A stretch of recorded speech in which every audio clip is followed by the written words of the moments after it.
Саламатсыздар урматтуу көрүүчүлөр, саламатсыздар урматтуу китепканачылар. Бүгүн абдан жакшы жаңылык. Билимге кошумча акциясынын биринчи жемиши деп айтсак болот. Бул интернет коомунун кыргыз бөлүмүнүн кеңсесинде жүрөбүз. Сиздерге ыраазычылык билдирип кетейин жана тааныштырып кетейин. Сапаргүл интернет коомунун кыргыз бөлүмүнүн медиа менеджери жана Талант Султанов ушул мекеменин директору. Ушу китептер каяктан келди? Ушу акцияга катышкан боюнча маалымат берип койбойсузбу? Рахмат. Ошо биз ковид убагында алыскы айылдарга мектептерге Илимбокс деген онлайн китепканаларды алып бардык элек.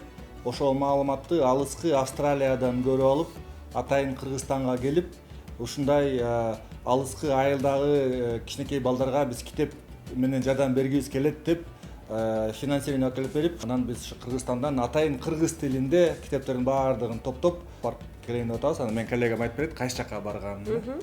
Саламатсыздарбы? Биз ушул Билим берүү жана Илим министрлигинин билимге кошумча акциясына биринчилерден болуп кошулуп жатканыбыздан кубанычтабыз. Бул жакта сиздер көрүп турган китептердин саны 500дөн ашык. Булар Кыргызстандагы эң толуу деп эсептелген Жумгалдын Кырчын айылы жана Баткендин Зардалы айылына барып, бөбөктөрүбүздүн колуна жетмекчи. Жеткинчектер үчүн, өспүрүмдөр үчүн, алардын келечеги үчүн абдан маалыматка бай китептер, кыргыз тилиндеги китептер жана ошол дүйнөлүк эң популярдуу китептердин кыргызча варианттары. Анан биз абдан ишенебиз, бул абдан келечегибиз үчүн, Кыргызстан үчүн пайдалуу болот деп. Чоң рахмат. Ошол билимге кошумча акциясына катышдыңыздар. Биз интернет коомунун кыргыз бөлүмү Билим берүү жана Илим министрлигинин билимге кошумча акциясына катыштык жана дагы мындан ары чакырык таштайлы деп турабыз.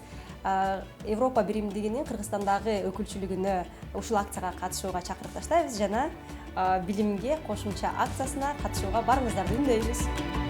Билимге кошумча акциясына катышыңыздар.